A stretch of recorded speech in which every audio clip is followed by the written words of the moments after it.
Then she claims to have seen the ghost of Bill Malloy, of all people. And now she says a supernatural figure walks through a locked door of hers and is presumably about to attack her. Well, she's either got a very overactive imagination or she's got hold of some information that's dangerous for her to have. What sort of information? What? That's a big assumption on the second part there, sir. You've got some information she's not supposed to have. What a leap, Roger. Also, stop telling on yourself. Hello, and welcome to my watch of the original supernatural soap opera, Dark Shadows. I am your host, Joel Sharpton. I'm one half of the Articulate Coven, and we are all the way up to episode... What episode are we on? This is 104, episode 104 of Dark Shadows. That's right, tomorrow, folks, we wrap up collection 3 of the DVDs or the streaming sets, if you're watching these like I am, on Amazon Prime, or they're available on Tubi, I think, as well. Quickly, I want to say thank you to our patrons for making all of these videos possible.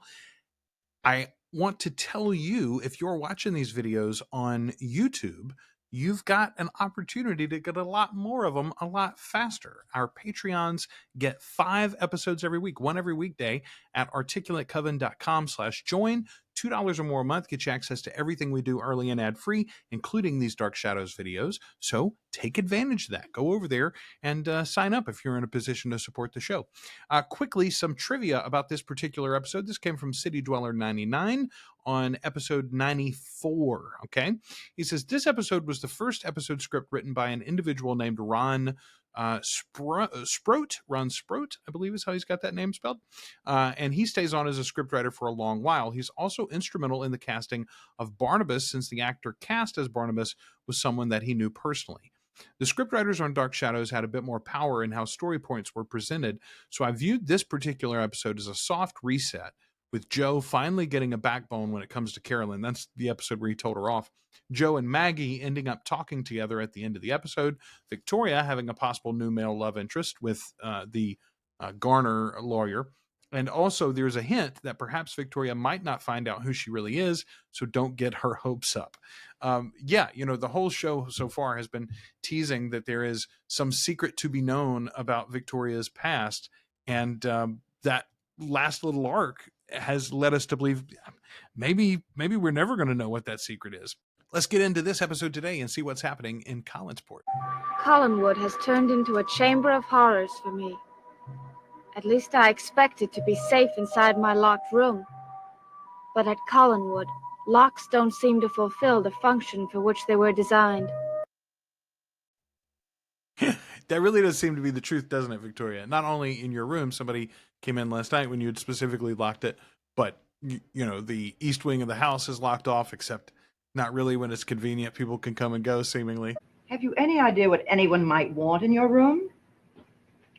No, I don't. I have nothing worth stealing. Then you don't think it was just a prowler? Why would a prowler pick the one room in the house where there isn't anything of value? Perhaps he didn't know the house well. Or perhaps he knew it very well. All right, that's good cold open. Yeah, he did know it very well. It was Roger. We know it was Roger. Like, come on. She knows it was Roger. She doesn't know what we know, which is that Roger already pulled this crap in the basement too with her, right? Or not the basement, the east wing. But she was in the locked room and he was, "Oh, Vicky, when does leave Collinwood?" That's a pretty good Roger Collins impression, I think, if I don't say so myself. Do you always check the house every night? It's part of my job. Well, then it must have been someone who was already in the house. That doesn't include many people. Well, I don't mean anyone who lives here. Now, someone could have gotten in during the day or earlier in the evening and hidden in any of a dozen rooms. Okay, boy, y'all are bending over way far backwards to not point the finger at old Roger here. Roger was right there when he was in the doorway. But it still doesn't explain why. Matthew, take a look at Miss Winter's door and see what the best kind of lock would be to put on it. Safest thing be just an inside bolt. I'll see to it today. Is there anything else, Miss Studdard? Check with me before going into town. Mrs. Johnson might want to go with you and do some marketing. Yes, ma'am. Boy, I don't believe that I've ever heard the word marketing used in that manner. She means to buy things from the market. I mean, I guess that's an applicable use of the word. I've only ever heard it as like selling. I'm marketing something, not I'm going to go market. Huh. I mean, that makes perfect sense, I suppose. Just weird how colloquialisms and connotations of words change over time. Vicky, do you know whether Roger checked the door to the closed-off part of the house last night? No, I don't. But that could explain where he disappeared to. Well, I think I'll go look and see. Excuse me. Yeah, okay, so you think there's a prowler in the house, and the very middle-aged woman who owns the house is going to be the one to go up there and check?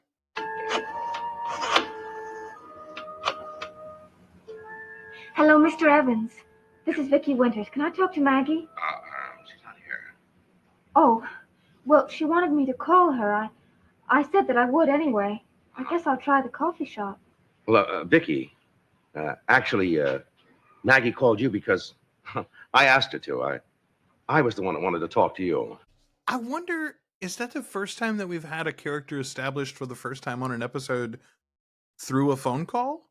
It feels like generally before, when they have both sides of a phone call played out like that, we've seen both characters before they speak to each other over the phone separately, you know? I don't know, maybe not the first time, but that does feel rare. Would you tell her that I found out something more about what we were talking about yesterday? Something more? Yes. What? Just tell her that. She'll understand. Oh, I have to go now.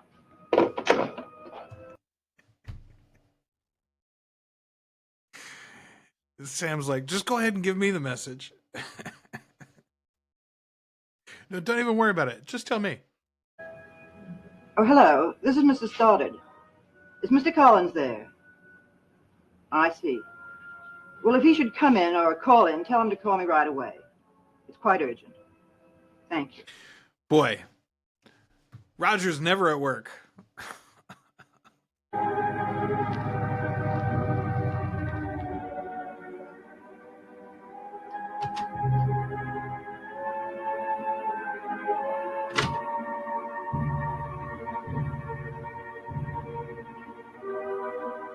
Driving right up to the front of the house, huh?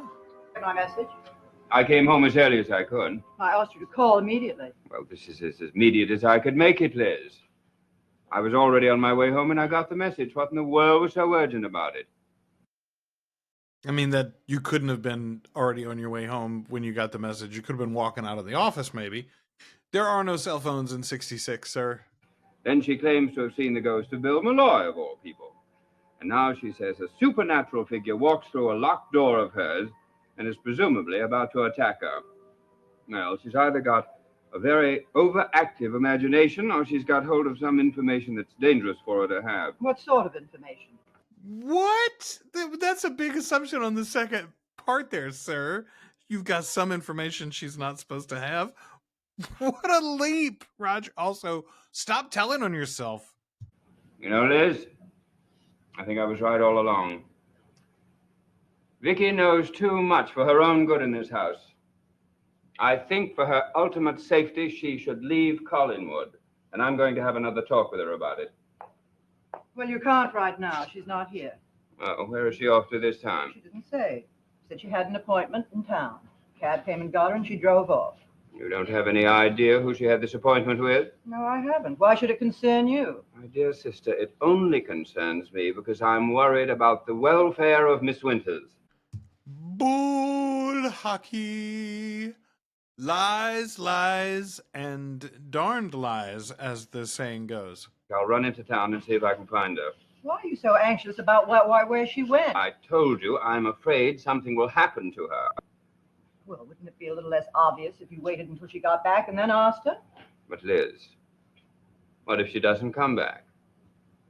I'll see you later.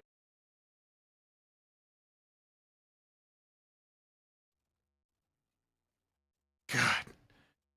I would so like to see Elizabeth throw Roger out of the house Like, that is my current ultimate wish for the show, is that Roger gets thrown out of Collinwood.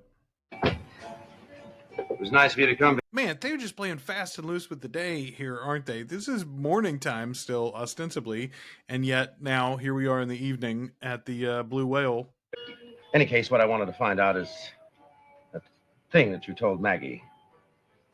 Well, I don't want to talk about it. I told her something, and I'm not at all sure that I was right. So I'd rather wait until I know more about it. Sam, this is one of your slimier tactics in the whole show so far. She said that you had definite proof that Bill Malloy was killed, that it wasn't an accident at all. That's what I thought, but I've learned something more since then. You mean you were wrong? I don't know, but that's all I want to say. Well, don't you think you've said a little too much to suddenly stop? I just want to explain it to Maggie. Well, you explain it to me, and then I'll tell Maggie later, tonight. Blah, Sam, give it up. Well, she said that you not only had proof that Bill Malloy was killed, but there was a definite connection between his death and Burke Devlin's accident 10 years ago. That's what I thought. Listen to me, Miss Winters. Since Bill Malloy died, there's been all sorts of whispers floating around Collinsport. All sorts of unspoken accusations. Don't you realize that I was under suspicion myself? Now, if you know anything about it that might bring this issue back again, you've got to tell me what it is. I don't know that she does, Samuel. Mind your business. Mr. Evans. But you can't walk out like that. You better get that hand off of her, Sam. Mr. Evans, the only way to clear this thing up is to bring everything out into the open. Well, at least I tried. Sunlight is the best antiseptic, Sam. It's going to clean it all up. You just got to get it out in the open. The truth shall set you free. I have Maggie's car. Can I drive you back to Collinwood? No, thank you, but I think I'd rather walk. Sam Evans, notorious town drunk, wants to know if you would like a ride up the treacherous hill to Collinwood. No, thank you, Sam. I would not.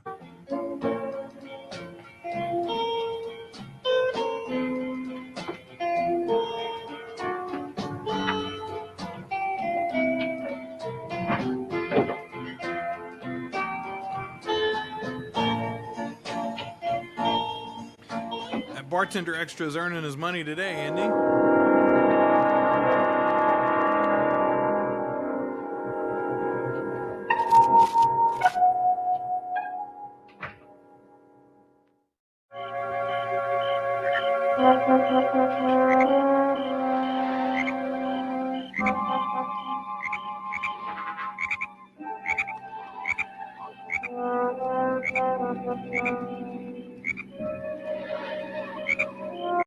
Here comes Roger to run her down on the hill, huh?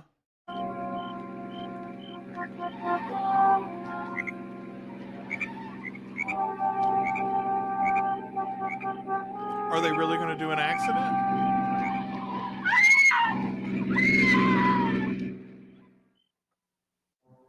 Oh, come on.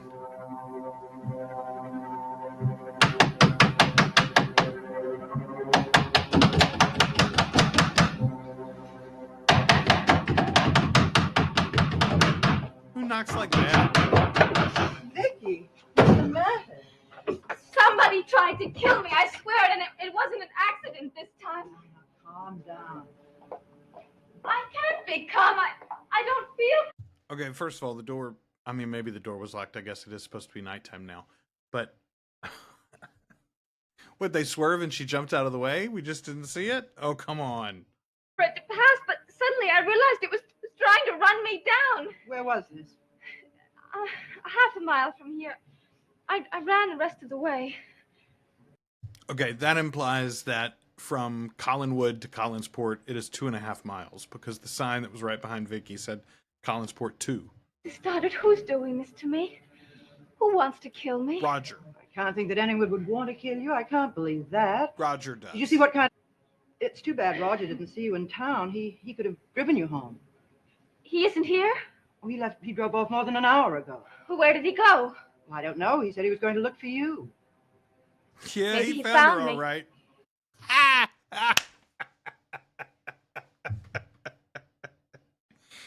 Great minds, Vicky. Great minds. Come on, y'all. I'm going to get something to quiet you down. No, I don't want your drugs. Thank you very much, actually. Your nerve pill. Who are you going to call? You know Burke's not there. Hello. Is Mr. Devlin back yet? Yes, please connect me with his room. Hello, Burke. This is Vicky. We have to do something now. First of all, Burke is back, surprised, but also she clearly got the nod that they are running late on time and they got to rush this phone call based on our feedback that we've gotten previously from viewers. All right. Burke, please hurry.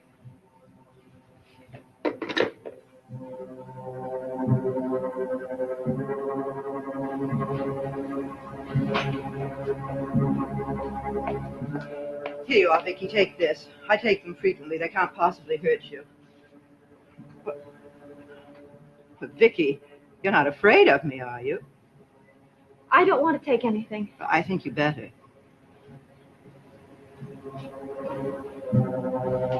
Girl, you in danger. Come on upstairs and lie down. I'm sure you'll sleep soundly.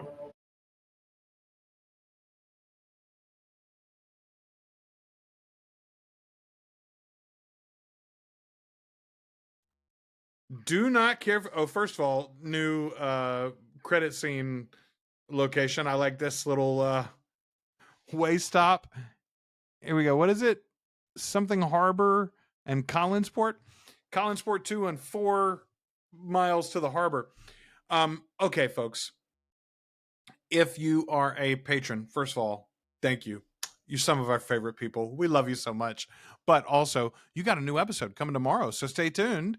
And we'll wrap up this whole arc in episode 105. If you're watching these on YouTube, don't forget, folks, you can always get more Dark Shadows reactions as well as all of our other content. Get everything we do early and ad-free at articulatecoven.com/join. $2 or more a month. Get you access to it all. Thanks, everybody.